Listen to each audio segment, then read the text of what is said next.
Hey everyone, welcome to this video. This is part 2 of the life of Pingali Venkayya and the history of India's flag. So if you haven't already seen the first part, you can find it with the link in the description. Last time we left off in 1907 and we're going to continue from 1916 when Pingali Venkayya entered the story and wrote a book with 30 potential flag designs for India. And in 1921, 100 years ago, he presented a flag to Mahatma Gandhi, who was also supportive of the movement for a flag. But before we get to that, let's look at one more flag from 1917 for the Home Rule movement. This movement, founded by Annie Besant, sought self-rule from the British. Their flag had a Union Jack in the canton and the Saptarishi constellation on a field of green and red stripes. It was hoisted by Annie Besant and Bal Gangadhar Tilak, but as you might have guessed, this flag didn't catch on because of the Union Jack. Entered Mahatma Gandhi and Pingali Venkayya, or re-enter I guess.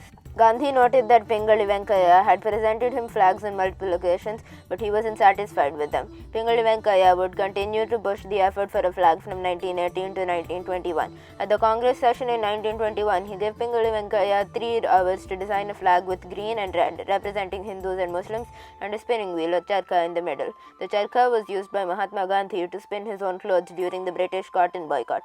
Pingali Venkayya made the flag a bit too late, but Gandhi saw this as a good thing.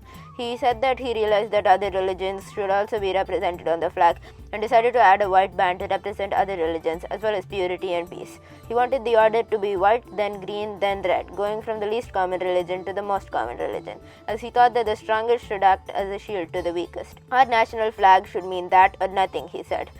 This design would also become quite popular, being used in the 1923 Nagpur flag satyagraha, for example.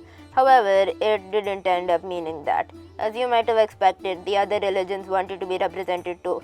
Mainly, Sikh leaders wanted black to be added to the flag to represent their religion. Gandhi was against this, however. He said that Sikhs had never had any difference with Hindus and that it is a dangerous thing to emphasize our differences or distinctions. The reason he had separate colors for Hindus and Muslims was because of the quarrels between them. The Sikh leaders, meanwhile, disagreed with Gandhi's idea of merging into the two numerically great communities. By the late 1920s and 30s, the idea of the flag representing religions had to be abandoned. The white now represented purity, as before, while the green was sacrifice and the red hope.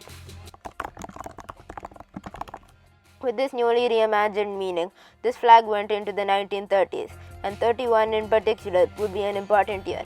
A new slightly modified design was made, with the red changed to saffron and the order from top to bottom being saffron, then white, then green, with the charkha still on the middle band. This flag's claim to fame, however, is that it can be considered India's first official flag, other than the British ensign. While India itself was still under British rule, India's National Congress would adopt it as their official flag. We are now very close to the current flag. There is one last chapter in the story before India's official adoption of it upon independence in 1947. Before we start, this is a chakra, this is a charkha, and it isn't pronounced chakra. As India's eventual independence came closer and closer, Gandhi's supporters started to view the charkha as an old-fashioned symbol. Jawaharlal Nehru, who would become India's first Prime Minister, was also concerned that the charkha wasn't a very aesthetic symbol, as it wasn't symmetric. So, on July 22, 1947, a few weeks before independence, the symbol on the flag was altered to the Ashoka Chakra, a symbol of an, quote, international period in Indian history, namely the Maurya Empire. The Ashoka Chakra was a symbol of Ashoka, a ruler of the empire. It was meant to be, quote, a flag of freedom not only for ourselves, but a symbol of freedom to all people who may see it. The resolution making this flag was unanimously passed, and with this tricolour, India became independent on August 15, 1947.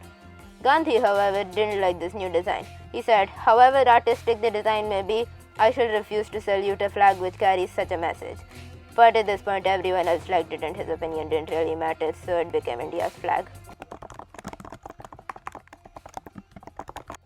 Pingali Venkayya was mostly forgotten as a leader after he designed the flag. He was a geologist and promoted education, setting up an educational center in his hometown. He had many nicknames such as Japan Venkayya, Patti Venkayya or Cotton Venkayya, and Vajrala Venkayya or Diamond Venkayya. His final years were in poverty and he lived until 1963. Recently, like 3 months ago, Andhra Pradesh Chief Minister Jagan Reddy visited Pingali Venkayya's 99-year-old daughter Sita Mahalakshmi in her hometown of Macharla. in Guntur. Many family members gathered in the house and they discussed the stories of Pingali Venkayya's work designing the flag and meeting Gandhi. So before we end the video, I should address that in recent years there's been this claim going around saying that Pingali Venkayya didn't design the flag, it was this Muslim lady. Okay, so these posters are pretty clickbaity and some of their facts are actually wrong. But there are also some serious scholars making this claim. So is it true? Well, if we look at their information, they clearly say Suraya Tyabji designed the current version of the flag with the Ashoka Chakra, but Pingali Venkayya designed an earlier version that would be used by the National Congress. So the reason people say Pingali Venkayya designed the flag is because his flag ignited the movement that would lead to the flag that is used now, though the final version was made by Tyabji. So to give a more accurate title, you could say that Pingali Venkayya is the leader of the Indian flag movement, or the father of India's flag, you could say. But if you want to be precise, no, he didn't literally design this flag. Both Pingali Venkayya and Surya Tyabji played a part in the story of the flag, and many more people did. It was a joint effort, and any answer to who designed the flag that mentions only one person is in a way wrong, as there were so many people who put work into pushing the movement for a flag. Every flag has a story behind it, and I just scratched the surface with this video. Let me know what other flags you want me to make videos about in the comments, since it's an interesting topic. But that's all for this video, so if you enjoyed it, you can subscribe to the Nature Thread and share this video. Feel free to ask questions or share more information in the comments. So thanks for watching, and until the next video, bye, and let's keep learning.